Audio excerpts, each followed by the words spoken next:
5 biggest dream matches that WWE can still book. In this video, we're going to be talking about some of the biggest names in the history of the wrestling business. And yes, I say in the history, even though we're talking about the current, we're talking about today's wrestling, we're talking about Roman Reigns, we're talking about CM Punk, we're talking about The Rock. There's so many names on there, and it's not just men. We're also going to get on the female side as well.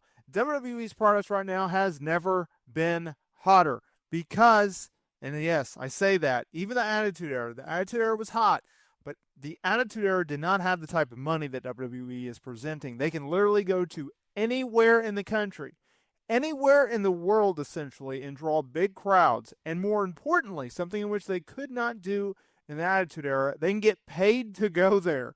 All of these international and even here in the United States are doing that for WWE, and that is why they can book some of the biggest matches possible. So without a further ado, let's go. Number 5, Bianca Belair versus Rhea Ripley. A collision course. Now, both women have entertained the idea of doing a match, but more importantly, both women have expressed interest in having it at WrestleMania. Can you imagine Bianca Belair, one of the biggest lovable baby faces in the history of the wrestling business, taking on Rhea Ripley, who can be a heel or a babyface, colliding for the very first time ever in a notable singles match. Yes, we've seen them share the ring before, but not like this. These two are in a completely different stratosphere in their careers right now compared to they were even a year ago, maybe 2 years ago. Bianca Belair has established herself as one of the best babyfaces in the history of the wrestling business, and Rhea Ripley had a breakout year in 2023, only to capitalize on it even more in 2024. A collision course between these two stars would absolutely draw headlines, and more importantly, draw interest, intrigue, and that cash money. And for all that, I think that's definitely worth the hype and worth the wait. Because you could do it where you have Bianca Belair as the babyface, you could have Rhea Ripley as the heel, or you can do babyface versus babyface regardless. I don't even think this match necessarily needs a title on the line. I think they would be so good that you could get away with it being a non-title. It is a collision course, and I'm actually surprised we have not got to see it yet, considering that WWE's female roster has not been this loaded, this stacked, this depth ever. In years prior, you would have thought we would have got it by now. NXT, SmackDown, Raw, hasn't happened. Maybe in 2025 we can get this match finally, especially with both stars pushing for it as actively as they are. Number 4, we're going to keep it with Bianca Belair. Bianca Belair versus Jade Cargill. Now, longtime fans will know that I've pushed for this match for a while now. Bianca Belair, Jade Cargill have been tied to the hip in 2024. It was initially the Royal Rumble in the Women's Royal Rumble match. Jade Cargill, Bianca Belair having the staring contest, not mixing it up, and then going after others. And then it was Jade Cargill who came to the aid of Naomi and Bianca Belair in their feud with Damage Control heading into WrestleMania. Now, since that time, we've seen Jade Cargill and Bianca Belair become 2-time women's tag team champions. I thought they've done a very good job in that role. Now, I'll be the first one to admit, I thought we would have gotten to the Bianca Belair Jade Cargill match already, but WWE has had other plans. They're taking their time with Jade Cargill, and I can respect that. In the Jade Cargill Bianca Belair pairing as a tag team, well, it worked. So if something works, you go with it, and that's what they're doing.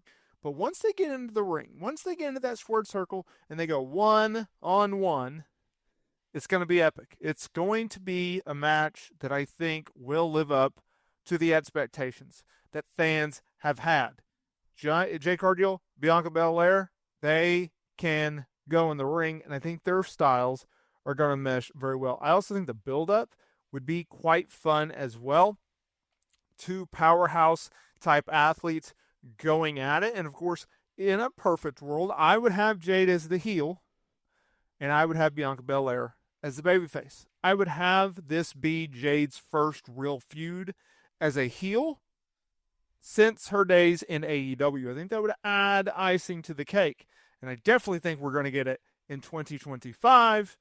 If they do it in 2025, great. If they don't, they don't. If Jade's not a heel, so what? As long as we get this match in the near future, I am going to be stoked. How about you?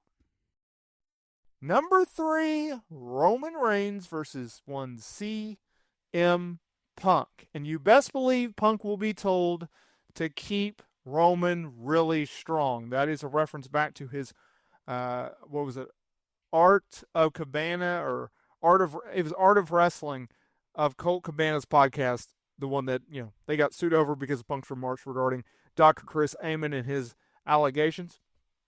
Look, CM Punk, Roman Reigns, they had a little tension heading into Survivor Series War Games.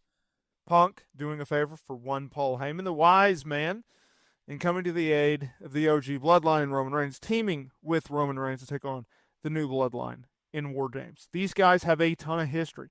Keep in mind, the Shield was originally a group in which Punk wanted to be his personal bodyguards.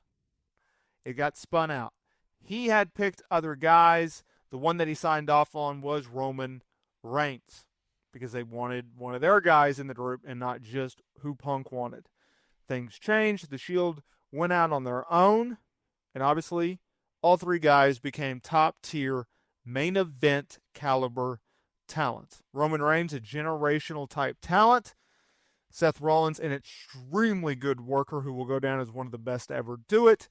And John Moxley, who I don't think will ever get the amount of credit that he deserves, both as a promo and as an in-ring worker. CM Punk, Roman Reigns, that is a match you have to do before Punk retires.